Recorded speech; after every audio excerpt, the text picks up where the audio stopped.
Welcome to Indian கேல AS academy. நாம இந்த வீடியோ என்ன பார்க்க போறோம் அப்படின்னா கான்டூர் சர்வே. ஓகேவா? ஏன்னா சர்வேல யூனிட் 1 பார்த்தாச்சு. ஓகேவா? பேசிக் இன் டிராயிங் பார்த்தோம், அப்புறமேட்டு செயின் சர்வேயிங் பார்த்தோம். ஓகேவா?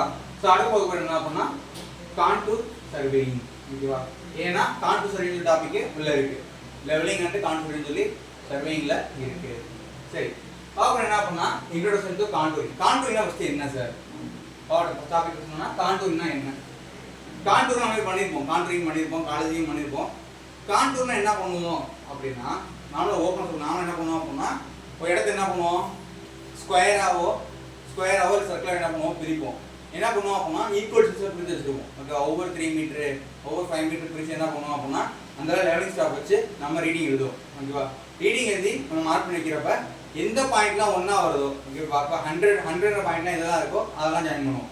101 எங்கே இருக்கோ அதெல்லாம் ஜாயின் பண்ணுவோம். அந்த மாதிரி ஜாயின் பண்ணி ஈக்குவல் இருக்க ஆர்லாம் ஜாயின் பண்ணி வரைகிறது தான் நமக்கு கான்டூர்னு சொல்லுவோம். ஓகேவா? எதெல்லாம் ஈக்குவல் ஆரில் இருக்கோ அதெல்லாம் ஜாயின் பண்ணி வரைகிறதா நம்ம சொல்லுவோம் கான்டூரிங் நம்ம வரைவோம். ஸோ ஃபர்ஸ்ட் ஆஃப் என்ன அப்படின்னா இன்ட்ரோடக்ஷன் கொடுக்குறாங்க. மேடு பள்ளங்களை குறிக்கும் முறை மெயினாக இருக்கணும்னா இது மெயினாக ஹில்ஸ் அண்ட் வேலி. ஓகேவா? அது ஹில்லை கண்டுபிடிக்கலாம், இல்லை வேலியை பாயிண்ட் கண்டுபிடிக்கும். ஓகேவா? ஏன்னா வேல்யூ இன்க்ரீஸ் ஆகிட்டே போச்சுன்னா உள்ள, ஓகே, உள்ள இன்க்ரீஸ் ஆகிட்டே போச்சுன்னா அது ஹில்லு, உள்ள வேல்யூ வந்து குறைஞ்சிட்டே போச்சுன்னா அது வந்து வேலி. அந்த மாதிரி நம்ம என்ன பண்ணலாம், கண்டுபிடிச்சிக்கலாம். ஓகேவா? சரி, ஓகே. இப்போ ரிலீஃப்னா என்ன சார்? மேடு பள்ளங்கள் குறிக்கிறது தான். ஒரு ஏரியால மேடா இருக்கா இல்லை பள்ளமாக குறிக்கிறது யூஸ் பண்ணுறது நம்ம ரிலீஃப் நம்ம சொல்கிறோம். Contour line, contour line. ஓகேவா? பூமியின் மேற்பரப்புள்ள நிலையான உயரத்துள்ள புள்ளியை இணைக்கும் ஒரு கற்பனை கோடு. ஓகேவா? ஈக்குவல் ஹைட் பாயிண்ட்லாம் ஜாயின் பண்ற ஒரு கற்பனையான கோடு தான் என்ன சொல்றோம், நம்ம கான்டூர் லைன் சொல்றோம். ஓகேவா? வரைகிற ஒரு கற்பனையான கோடு. அந்த பாயிண்ட்லாம் கிடையாது, நம்ம என்ன பண்றோம், ஈக்குவல் ஆர்லாம் எடுத்து நம்ம ஜாயின் பண்ணோம் அப்படின்னா அதான் ஆர்டருக்கு நம்ம கற்பனையா நம்ம வரைகிறோம். ஓகேவா? ஃபார் எக்ஸாம்பிளுக்கு குளம், ஏரி என்ன பண்ணுவோம், ஜாயின் பண்ணி நம்ம வரையலாம்.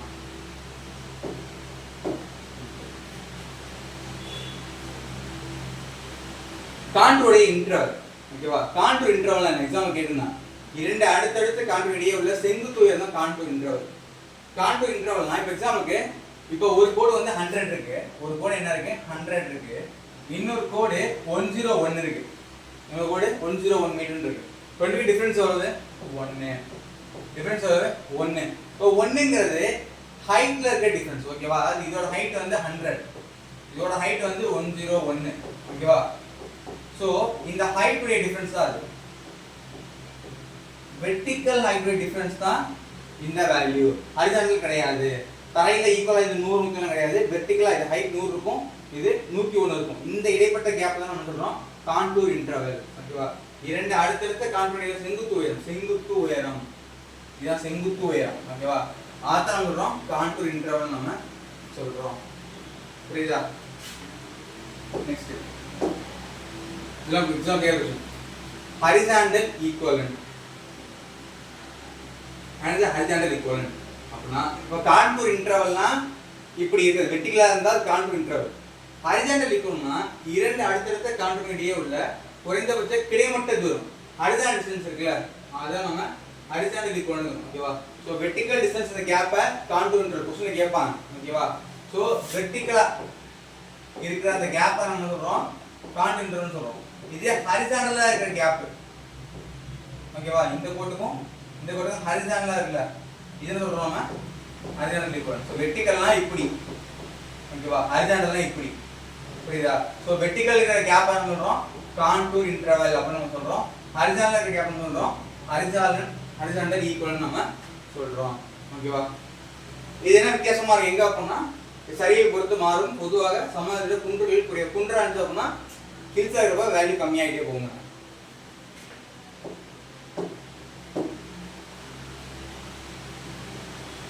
Okay, next factors apart designing the contour interval. ஒரு கான்டூர் இன்டர்வல் டிசைன் பண்றப்ப கீழ இருக்க ஃபேக்டர் எல்லாம் கன்சிடர் பண்ணணும். ஃபர்ஸ்ட் பாத்தீங்கன்னா scale of the map. Scale of the மேப்னா என்ன சார் அப்படின்னா கான்டூர் என்ன பண்றோம், கேப்பை நம்ம ஃபில் பண்றப்ப என்ன பண்ணோமா அழுதுங்க. பெரிய கேப் இருந்துச்சுன்னா சின்ன ஸ்கேல், ஸ்கேல் தான் முக்கியம். ஏன்னா ஸ்கேலுக்கும் மேப்புக்கும் வித்தியாசம் இருக்கு. ஓகேவா? நம்ம ஸ்கேல் எடுக்கோம்ல 1:100 1:1000 சொல்லி ஓகேவா. 1:100ங்கிறது பெரிய ஸ்கேல், கம்பேரிசன் 1:1000 ஓகேவா. அது சொல்றாங்க மேப் பண்ணுறதுக்காக இப்போ பெரிய இடைவெளி கேப் பெருசா இருக்கு அப்படின்னா சிறிய மேப் ஸ்கேல். நல்லதுங்க, பெரிய இடைவெளி அதாவது கேப் பெருசா இருந்துச்சு அப்படின்னா நம்ம சின்ன மேப் ஸ்கேல்ல குறிக்கிறோம் ஓகேவா. அதே மாதிரி கான்ட்ரோல் இடைவெளி கம்மியா இருந்துச்சோம்னா பெரிய மேப் ஸ்கேல். அப்படியே ஆப்போசிட் ஓகேவா. ஸோ ரெண்டு கான்ட்ரோல் கேப் வந்து அதிகமாக இருந்துச்சு அப்படின்னா நம்ம சின்ன மேப் ஸ்கேல்ல போடணும் ஓகேவா. ரெண்டு கான்ட்ரோல் சின்னதாக இருந்துச்சு அப்படின்னா நம்ம பெரிய மேப் ஸ்கேல்ல போடணும். அப்படியே ஆப்போசிட் தலைகீழ நம்ம என்ன பண்ணுவோம், ஸ்கேல் மேப் வரைவோம்.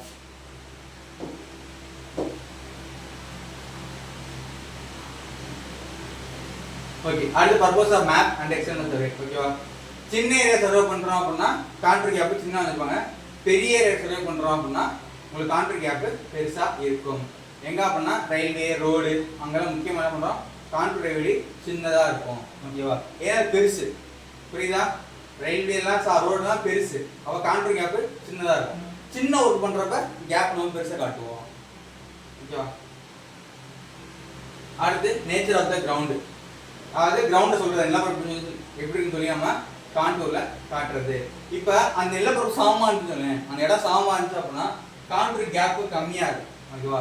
அந்த இடம் சமமா இருந்துச்சு அப்படின்னா கான்டூர் கேப் எப்படி இருக்கும், கம்மியா இருக்கும் ஓகேவா. சமதளமான நிலப்பரப்பு இருக்கு, சிறிய அளவு. ஏன் அப்படின்னா அந்த இடம் வந்து சமமா இருக்கா, அந்த இடம் ஃபுல்லா எப்படி இருக்கு, சமமா இருக்கு. ஸோ எல்லாமே பார்த்தீங்கன்னா இது 100, இது ஒரு 101, இது 100, அந்த மாதிரி எல்லாமே ஒரே சமமான இருக்கும். வெர்டிகலா சமமா இருக்கணும். என்ன பண்றோம், சமமான பரப்பு இருக்கு, கான்டூர் கேப் கம்மியா இருக்கும் ஓகேவா. இதே மலை பிரதேசம் நம்ம பண்ணலாம்னா மலை பிரதேசம் இங்க ஏறி இருக்கும் இறங்கி இருக்கும் இப்படி இருக்குமா. ஸோ இங்க நடக்கிறப்ப வேற வேற அளவு வரும் ஒவ்வொன்றுமே புரியுதா.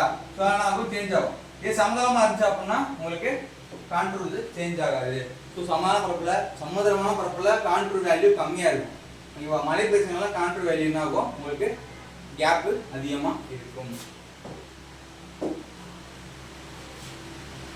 கான்டூர்னா ஆரல மார்க் பண்றது தான் ஓகேவா. ஓகே, டைம் அண்ட் ஃபண்டை பொறுத்து நம்ம என்ன பண்றோம், கான்டூரை ஃபிக்ஸ் பண்றோம் ஓகேவா. நேரம் மற்றும் நிதி கிடைப்பு குறைவாக இருந்தால் பெரிய கான்டூர் இடைவெளி ஓகேவா. அதாவது நேரம் கம்மியா இருக்கு, ஃபண்டு கம்மியா தராங்க அப்படின்னா கான்டூர் நம்ம பெருசா அமைச்சிருவோம் ஓகேவா. இல்ல அப்படின்னா நம்ம பொறுமையா சின்ன சின்ன கேப் கண்டுபிடிச்சி வளர்க்கலாம். இப்போ என்ன சொல்றாங்க அப்படின்னா இப்ப ஏன் குறைவாது அப்படின்னா பெரிய கான்ட்ரோல் வைக்கணும்னா அங்கங்க அளப்பாங்க ஓகேவா. டிஸ்டன்ஸ் இங்கே வளர்க்கணும்னா அடுத்து ஒரு 1 கிலோமீட்டர் தள்ளி அடுத்து அளப்பாங்க, அடுத்து 1 கிலோமீட்டர் தள்ளி. ஸோ கேப் பெருசு வளர்க்குறப்ப நமக்கு என்ன வரும், பெரிய இடைவெளி கிடைக்கும் ஓகேவா. ஸோ நான் சீக்கிரம் முடிச்சிடலாம்.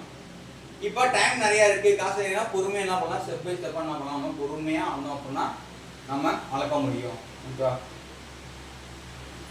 ஸோ கான்ட்ரோல் ஃபார்ம் என்ன அப்படின்னா 25 metre divide by number of centimetre per kilometre ஓகேவா. நீ கொடுத்துருவாங்க கான்டூர் இடைவெளி ஸ்கேலு மேப்பு. இப்போ flat rolling hilly, flat rolling hilly, flat rolling hilly mountainous ஓகேவா. இது ஃப்ளாட்டாக இருக்குது, ஃப்ளாட்டு ரோலிங் ஹில்லி மூணுக்குமே என்ன பண்ணுறாங்கன்னா 1 சென்டிமீட்டருக்கு 10 மீட்டரை 1 சென்டிமீட்டர் எடுத்துக்குவாங்க ஓகேவா. இதே 10 100 மீட்டரை 1 சென்டிமீட்டர் எடுத்துக்குவாங்க. இதே 100 மீட்டரே 1 சென்டிமீட்டர் எடுத்துக்குவாங்க புரியுதா. 10 மீட்டர் 1 சென்டிமீட்டர் தான் பெரிய ஸ்கேல், இதுல பெரிய ஸ்கேல் 10 மீட்டர் தான். 100 மீட்டர் 1 சென்டிமீட்டர் தான் இன்டர்மீடியட் நடுவுல. இதே ஓகேவா, இந்த 10ல 100க்குள்ள 100 மீட்டர் 1 சென்டிமீட்டர் தான் சின்ன ஸ்கேல் சொல்லி அர்த்தம் புரியுதா. ஸோ பெரிய ஸ்கேலுக்கு இந்த இடைவெளி கம்மியா இருக்கும் புரியுதா. 0.2 0.5 அந்த மாதிரி கொடுத்துருப்பாங்க. ஸ்கேல் குறையிறப்ப இங்க வேல்யூ இன்க்ரீஸ் ஆகிட்டே போகும். ஸ்கேல் இன்னும் குறையிறப்ப ஓகேவா, ஸ்கேல் இன்னும் சிறியாக வளர்றப்ப இந்த கான்டூர் மேப் 30 மீட்டர் வரைக்கும் போகுது புரியுதா. அப்படியே ஆப்போசிட் ஓகேவா. இப்போ நாமளாம் கட்டுற கொஸ்டின் கேட்பாங்க, பில்டிங் இந்த கட்டிட மனைகள் ஓகேவா, வீடு கட்டுறப்ப 1 சென்டிமீட்டருக்கு 10 மீட்டர் 1 சென்டிமீட்டர் நம்ம பிளான்ல நம்ம இது பண்ணுவாங்க. கான்டூர் இடைவெளி 0.5 கொடுவாங்க. ஒரு நகரம் திட்டமிடுறாங்க, அப்போ நகரம்னா பிளான் போடுறப்ப அது ஏரியா பெருசு ஓகேவா. என்ன பண்ணுறாங்க, ஒரு 50 100 மீட்டரை 1 சென்டிமீட்டர் நம்ம எடுத்துக்கிறோம் ஓகேவா.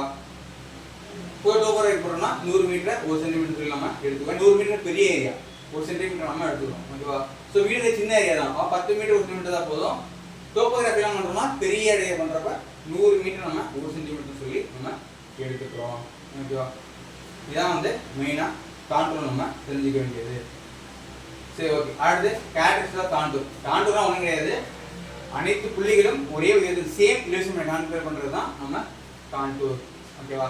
எப்போவுமே காண்டூர் என்னது ஒன்றுக்கு ஒன்று கிராஸ் பண்ணாது. லைன் இருக்குல்ல, எப்போவுமே ஒன்றுக்கு ஒன்று கிராஸ் பண்ணாமல் தான் போயிட்டு இருக்கும். ஆனால் ஒரு சில விதிவிலக்கு இருக்குது, அப்போ ஒன்று கிராஸ் பண்ணும். எனக்கு கொடுக்குறது முக்கியமான பாயிண்ட்டு என்ன அப்படின்னா, இரண்டு காண்டூர் எப்போவுமே குறுக்கீடு பண்ணாது, ஆனால் ஒரு இடத்த மட்டும் பண்ணும்.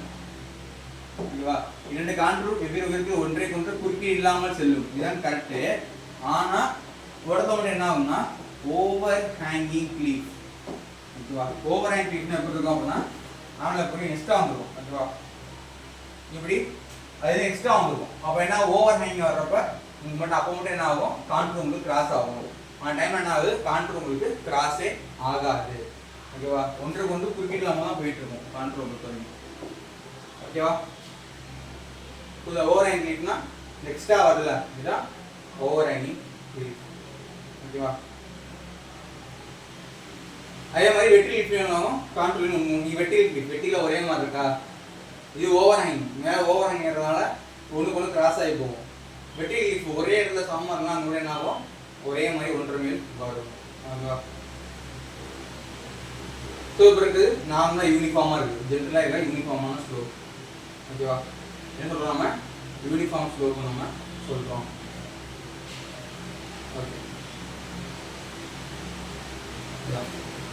இது முக்கியமாக படிக்கவா. டிப்ரெஷன்னா என்ன, ஹில்னா என்ன.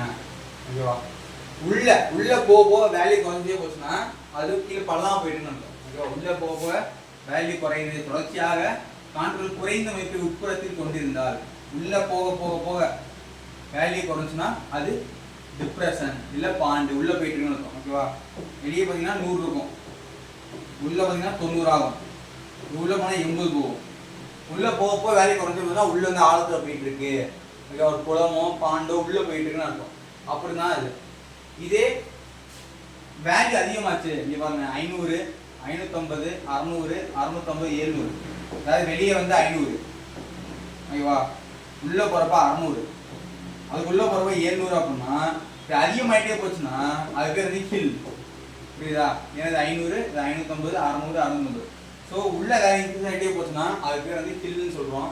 உள்ள வேல்யூ குறைஞ்சிட்டே போச்சுன்னா அது பேர் நம்ம டிப்ரெஷன்னா பாண்டுன்னு சொல்கிறோம். ஓகேவா? இது முக்கியமான ஒன்று. ஸோ அதான் நம்ம ஹில் மற்றும் பாண்டுன்னு நம்ம சொல்கிறோம். ஓகேவா? ஸோ காண்டூர் பொறுத்தவரைக்கும் கூர்மையான வளைவா இருக்காது. ஓகேவா? இருக்கிற டாப் பாயிண்ட் என்ன சொல்கிறோம்னா ரிட்ஜ் லைன். ஓகேவா? ரிட்ஜ் லைன் சொல்லுவோம். ஓகேவா? இது வந்து ரிட்ஜ் லைன், சென்டரில் போகிற டாப் பாயிண்ட் நம்ம ரிட்ஜ் லைன் சொல்கிறோம். இதே பள்ளத்தில் போகிறப்ப இப்போ வந்து வேலி லைன். ஓகேவா? ஸோ வந்து ரிட்ஜ் லைன் 100, 100, 103 டாப் லைன் சைடே போகுது ரிட்ஜ் லைன். இங்கே பார்த்தீங்கன்னா வேல்யூ 103, 102, 103, 100 குறையுது. இது வேலி, இது பள்ளத்தில் போகிற லைனு, இது ரிட்ஜில் போகிற லைன். ஓகேவா? ஸோ வேல்யூ கேட்பாங்க, இது ரிட்ஜு, இது வேலி. ஓகேவா? இதே சிறிய பள்ளம் இருந்துச்சுன்னா நம்ம சேடில் நம்ம சொல்லுவோம். சேடில் இருக்கும், இதுக்கு தான் நம்ம சொல்கிறோம் சேடில். ஓகேவா? இதுக்கு சிறிய பள்ளத்துக்கு சேடில் நம்ம சொல்கிறோம். ஸோ இது வந்து ரிட்ஜு, வேல்யூ அதிகமாகிட்டே போனால் ரிட்ஜு, வேல்யூ குறைஞ்சா வேலி லைனு. ஓகேவா? வேல்யூ அதிகமாகனா ஹில் சொல்கிறோம், வேல்யூ உட்புறம் குறையா நம்ம சொல்கிறோம் டிப்ரெஷன் இல்லை பாண்டுன்னு சொல்கிறோம். எப்போவுமே கிராஸ் ஆகாது, ஆனால் ஓவர் ஹேங்கிங் கிளிஃப்லையும் வெர்டிக்கல் கிளிஃப்ல என்ன ஆகும், இது ஒன்றுக்கு ஒன்று கிராஸ் ஆகுது. ஓவர் ஹேங்கிங் கிளிஃப்ல கிராஸ் ஆகி வரும், வெர்டிக்கல் கிளிஃப்ல ஒன்னோட ஒன்று அப்படியே ஒன்று சேரும். ஓகேவா? இது ரெண்டு மட்டும் தான் என்னது விதிவிலக்கு. ஓகேவா? ஸோ நம்ம என்ன பண்ணுவோம் அப்படின்னா நம்ம அடுத்த வீடியோவில் இதை கண்டினியூ பண்ணிக்கலாம். ஓகேவா? நம்ம வீட்டில் சர்வே கிளாஸஸ் எல்லாம் போயிட்டு இருக்கு, சர்வே டிராஃப்ட் பண்ணிருக்கு. ஸோ கிளாஸஸ் சேரணும் அப்படின்னா இந்த நம்பர் கால் பண்ணி என்ன பண்ணால் டீட்டெயில்ஸ்லாம் கேட்டுக்கலாம். 7708197281. ஏன்னா நம்ம இன்ஸ்டியூட்டில் பார்த்தீங்கன்னா டீம் சர்வே இருக்குது, டிராஃப்ட் பண்ணி கிளாஸும் போயிட்டு இருக்கு, டெஸ்ட் பேட்சும் போயிட்டு இருக்கு. ஸோ கிளாஸஸ் சேரணும் அப்படின்னா நம்பர் கால் பண்ணி என்ன பண்ணலாம் டீட்டெயில்ஸ் கேட்டுக்கலாம். தேங்க்யூ.